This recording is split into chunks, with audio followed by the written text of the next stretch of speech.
Fala galera, tudo bem? Aqui com vocês, professor Alexandro, dando nosso continuidade no nosso canal Ciência do Combate, sempre trazendo um artigo científico relacionado ao esporte de combate, treinamento, fisiologia, técnico-tático, tudo que envolve esporte de combate. Mais uma vez, dá o like, curte, encaminhe essa aula para alguém que você considere que vai ajudar muito a entender o esporte de combate, tá bom? Então vamos lá aqui, o meu arroba, né? Se quer conversar comigo, manda mensagem aqui no meu Instagram pra gente conversar no direct, o que eu puder te ajudar. Se você quiser entender um pouco mais sobre MMA, eu tenho um curso online por dentro do MMA, onde eu abordo passo a passo da preparação física no MMA, minha experiência, toda a prática na MMA. Perfeito? Vamos dar seguimento à nossa aula. Nossa aula hoje é muito interessante. Vai trazer um conceito sobre treinamento de força nos esportes de combate, só que vai trazer os esportes olímpicos com uma revisão sistemática relacionada a ela. Perfeito? Então tá aqui, ó, nossa abertura aqui de aula, né? Então, treinamento de força nos esportes de combate, tá bom? De característica olímpica, a relação da aptidão física e os esportes olímpicos, uma revisão sistemática. Então, toda vez que a gente traz alguma aula, a gente traz algum artigo, né? Então, esse é o nosso artigo base na aula de hoje. Então, esse artigo que vai nos ajudar aqui a entender um pouco mais a aplicação de força nos esportes de combate. Hoje vai ser de característica olímpica, tá bom? Uma revisão sistemática. Então, a revisão sistemática ela vai pegar todos os estudos relacionados a essa temática e dentro disso ele vai fazer uma revisão e trazer suas conclusões, sua informação. Tá bom? Vamos lá iniciar nossa aula, rápido, direto, sempre com o objetivo de trazer informações de qualidade para vocês, tá bom? Então, definição do esporte de combate, isso aqui é bem interessante, a gente trabalha com esporte de combate, mas qual é o objetivo, né? A modalidade é um confronto direto visando superioridade técnica, tática e física. Então, você vai ter uma superioridade física ou técnica e tática. A gente já viu nas outras aulas aqui do canal como a importância da estratégia, do conhecimento do seu adversário. Então, os componentes técnico, tático e físico são muito importantes, tá? Então, dando seguimento aqui à nossa informação, vou trazer um slide que a gente vai começar a desvendar quais são os esportes olímpicos, suas características, tá bom?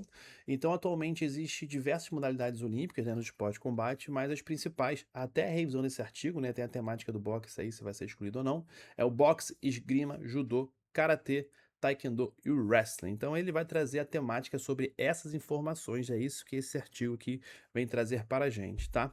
Então a gente sabe que essas modalidades têm características físicas complexas, são intermitentes, variações de alta e baixa intensidade, demandas de coordenação de membros inferiores, de membros superiores, essa integração do membro inferior, do membro superior, das capacidades físicas necessitam de muita potência, né? Porque muitos dos esportes olímpicos é através de ponto, impom, golpes conectados, capacidade aeróbica e anaeróbica está relacionado por o quê? Pela intermitência, são os combates que vão ter ações de alta intensidade, intercalando com ações de baixa intensidade, e a flexibilidade para o gesto, né? A qualidade do gesto e do golpe realizado. Então, essas questões físicas são complexas e elas vão se misturar ao longo dos combates. Então, o combate olímpico, então tem uma sequência de combates, uma sequência de dias que vão estar envolvidos essas informações. E com isso, a gente começa a trazer uma classificação do esporte olímpico dividindo em três grupos: os strikes, os grappling e as armas. Por que isso aqui é importante? Eu vou ter a caracterização, o melhor entendimento de como é cada modalidade. Quais são as características do strike, quais são as características do grappling, quais são as características dos combates de armas. Então, nos esportes olímpicos, a gente vai dividir em taekwondo, karatê, boxe. Para strike e grappling, wrestling, judô. Para as armas são as esgrimas. Então, cada uma tem uma relação de duração de esforço e pausa, duração do combate, ações de pontuação. Então, aqui vem diversas informações para ser trabalhada. Então, basicamente, é muito importante. Se você não viu nunca essa divisão, então seja bem-vindo. Isso aqui eu sempre falo, sempre nos meus cursos, nas minhas aulas, eu deixo isso aqui muito claro, porque é muito importante você entender o que é o strike, entender o que é o grappling e esporte de arma. Cada um tem uma característica diferente. Vou aprofundar um pouco mais isso agora na nossa aula, né?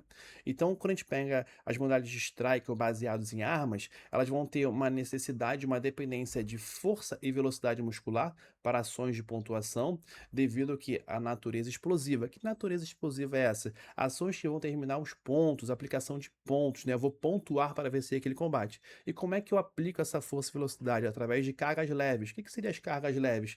Nada mais, nada menos que o segmento da massa corporal sua ou o próprio implemento, né? Uma arma. Então, se eu estou falando boxe, o segmento seria a minha mão. Quanto mais rápido for, mais veloz eu for, eu consigo pontuar e ganhar aquele combate. Se eu falo de um segmento, seria uma arma, a espada. Então, você vê a importância das características daquele combate. Muita força, muita velocidade. Isso é baseado nas modalidades de strike e baseadas em armas. Perfeito?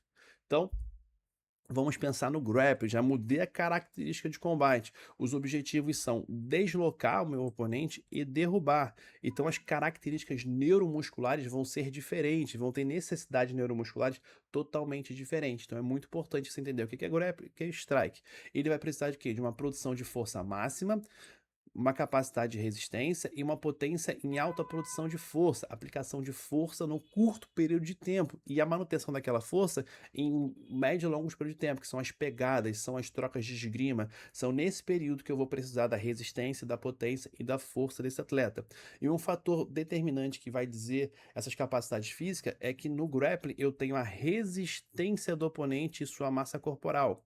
Então, no strike eu tinha um implemento que era meus segmentos corporais, né? Ou um implemento que era arma. No grappling, não. Eu tenho a resistência do oponente e sua massa corporal. A massa corporal fazendo força contra mim. Então eu puxo ele ali no judô, tento derrubar. Ele vai ter a massa corporal, mais a capacidade dele de resistir àquela ação que eu faço. Então, são características neuromusculares totalmente diferentes do strike.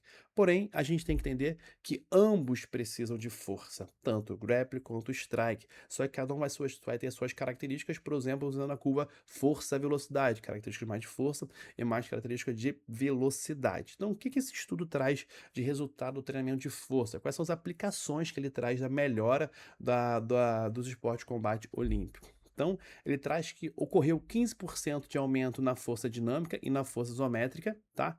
Em atletas, medido através de nanômetro ou teste ORM, em atletas olímpicos de combate, evidenciando o quê? Um aumento na potência dos golpes, né? A capacidade de aplicar um golpe e na resistência à fadiga. Então, o treinamento de força, ele já teve essa melhora considerável com esses atletas. Uma outra informação que em combates que duraram ali 12 semanas de treinamento, houve uma melhora de ganho médio de 18% de força. Então, a gente já tem estudos que têm uma duração de tempo, né? Isso é importante para a gente quantificar a aplicação daquele programa por um determinado tempo. Então, você vê que o treinamento de força tem respostas muito positivas e a gente já sabe disso, mas o importante nesse artigo é que uma revisão sistemática ele traz essas características do strike, do grap e das armas, suas características específicas. Seguindo aqui, o que a literatura nos traz? Que estudos indicam que atletas com maior nível de força têm vantagem competitiva. Exatamente. A força é um caráter de vantagem competitiva. É uma vantagem de sucesso no combate. Lembra que você vai ter um confronto lá no início, técnico, tático e físico? A força é um componente físico. Então, o mais forte conseguir sustentar por mais tempo aqueles golpes, aplicar mais vezes aquele golpe, ele tem uma vantagem física, entendeu? E ele consegue suportar os esforços prolongados por mais tempo, ele consegue aplicar ações em alta intensidade, recuperar o mais rápido possível, ele consegue manter golpes rápidos e potentes, perfeito? Então, você vai entendendo que isso aqui vai te ajudando bastante. Então, a força é necessária demais nos esportes de combate. Então, o que ele traz de evidência, né, sobre potência, flexibilidade e equilíbrio? Então, aqui a gente percebe que na potência muscular há um aumento de 18% da potência muscular, contribuindo para quê, Alex? Movimentos explosivos, corretos? E maior desempenho atlético. Ele consegue aplicar as ações chaves, as ações técnico-táticas com maior potência, com maior vigor e mais vezes ao longo do combate. Quando ele traz sobre flexibilidade, é uma melhora significativa na amplitude do movimento. E a amplitude do movimento é um fator determinante para você ter uma boa aplicação técnica. Eu preciso ter um ângulo, eu preciso esticar aquele golpe e alongar aquele golpe. Então a flexibilidade também houve melhoras no treinamento de força e potência. Equilíbrio aprimora o controle postural. Já tem diversos estudos que falam o ponto positivo do equilíbrio na tela de combate, como a sua base fica mais estabilizada. Então, esse equilíbrio vai ajudar o quê? Na agilidade, na precisão dos golpes aplicados e na coordenação motora refinada, a qualidade de executar aqueles golpes. Então, não é só ganhar força e potência, mas tem um ganho de flexibilidade e um ganho de equilíbrio, que vai compor uma qualidade física desse atleta. Tá? Então vamos trazer um pouco mais para cada modalidade, né? Qual é a aplicação ali da força na questão do judô? Ele vai dar o quê? Uma eficiência nas projeções. Então, ganho de força, melhora o controle do time e a finalização das quedas. Eu consigo ter eficiência nas projeções. E as projeções são os fatores determinantes no judô. O ippon é aquele golpe que vai fazer a luta acabar e ser finalizada. Um segundo ponto no karatê são os chutes potentes. Não só potente, mas a manutenção desses chutes ao longo do combate, ter a mesma precisão, a mesma velocidade e impacto com a precisão técnica, né? Que você tem um ponto específico para você acertar e você conseguir manter isso várias vezes ao longo daquele combate e ao longo de vários combates de vários dias. Na esgrima, questões de investidas rápidas, né? A potência do membro inferior para acelerar, né? Sair do ponto A para o ponto B, que é o lang, que é aquela passada, e a recuperação. Então, atacar o tempo todo, entrar em ação e recuperar, entrar em ação e recuperar. Isso diversas vezes. Novamente, eu faço isso no combate, faço diversos combates em diversos dias. Então, o treinamento de força ele tem essa característica de melhora muito importante. E no boxe, os golpes precisos. A força entre, né, essa transição do membro inferior que passa pelo quadril core e vai até o braço. Então você vê que o soco não é só o tronco, não é só o braço, é a integração, essa potência que sai do tornozelo que vai passar pelo seu quadril core até executar. Então ter golpes mais precisos e potentes, novamente dizendo, ao longo dos combates e dentro do combate. Então você vê que a força junto com a tática aprimoradas, ela vai gerar esses benefícios nessas modalidades. Então, naquela modalidade qual você trabalha, você percebe, olha quanto melhorou o desempenho em características específicas, time, controle motor, velocidade, potência do impacto, a integração do membro inferior com o membro superior, a transição do core junto. Então, isso é muito importante para modalidade de esporte e combate. Perfeito? Vamos pensar em aplicação prática. Eu posso trazer muito importante a ciência, mas como eu vou colocar isso na minha rotina? Como isso vai fazer parte do seu trabalho? Então é muito importante eu ter essa aplicação prática.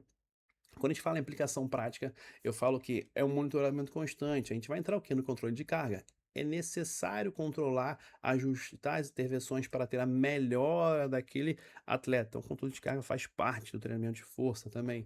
A integração da equipe multidisciplinar, a comunicação entre os profissionais para eficácia e melhora da performance daquele atleta. Entender como é que estão os treinamentos, entender como é que está a recuperação dos treinamentos, entender como é que está a integração, qual treino vai ser mais intenso, qual treino a gente vai recuperar. Então, essa comunicação é muito importante. Uma periodização cuidadosa, fazer uma periodização, um planejamento que promove adaptação e recuperação dentro dos modelos que utiliza, com aquele que se enquadra com uma comunicação, controle de carga e a integração da equipe multidisciplinar. Exercícios de recuperação, né? Entender que o processo de recovery é muito importante, esse equilíbrio de ação e recuperação para minimizar as possíveis lesões, né? Que a gente consegue controlar e melhorar o resultado. Então, tudo vai estar integrado: treinamento de força, periodização, monitoramento, equipe multidisciplinar e exercício de comunicação de recuperação, tá? Então, qual é a conclusão desse artigo? Qual o objetivo? O que ele traz de informação? Que a força é fundamental, tá bom? Isso aqui a gente não se discute. Melhora a aptidão física, né, a relação da força, potência, flexibilidade e equilíbrio, aumentando significativamente a performance do atleta de esporte de combate olímpico. Os benefícios, isso aqui é um termo que ele utilizou para o esporte de combate olímpico, tá, em inglês. Treino de força sustenta ganhos práticos, então, em esporte de combate, então eu tenho melhoras de minha performance, sem dúvida. E performance e saúde, né, que é o treino de força essencial para otimizar o desempenho, reduzir riscos dos esportes de combate, preparar a nossa estrutura neuromuscular para suportar as demandas específicas do combate. Perfeito, senhores? Então, aqui que a gente fala, professor Alexandre Ferreira Gonçalves. Então, a nossa ideia desse canal é trazer, assim, artigos científicos que falam do esporte de combate, que é minha linha de pesquisa, minha linha de estudo, que é o que eu trabalho hoje em dia. Então, qualquer dúvida que você tiver, comente aqui no canal, mande informação, mande pergunta ou até sugestão. Eu abri uma caixinha de pergunta hoje lá no Instagram, então já tem algumas aulas que as pessoas sugeriram. Aqui está o meu arroba, qualquer informação. Aqui está o curso relacionado ao MMA, meu curso online. Então, muito obrigado mais uma aula. Espero que tenham gostado. Dá o like, isso ajuda muito a gente. Você sempre assiste vídeo, as pessoas falam, você não acha que é importante, mas quando você está produzindo conteúdo, você sabe o quanto isso é importante. Um grande abraço e até o próximo vídeo. Valeu!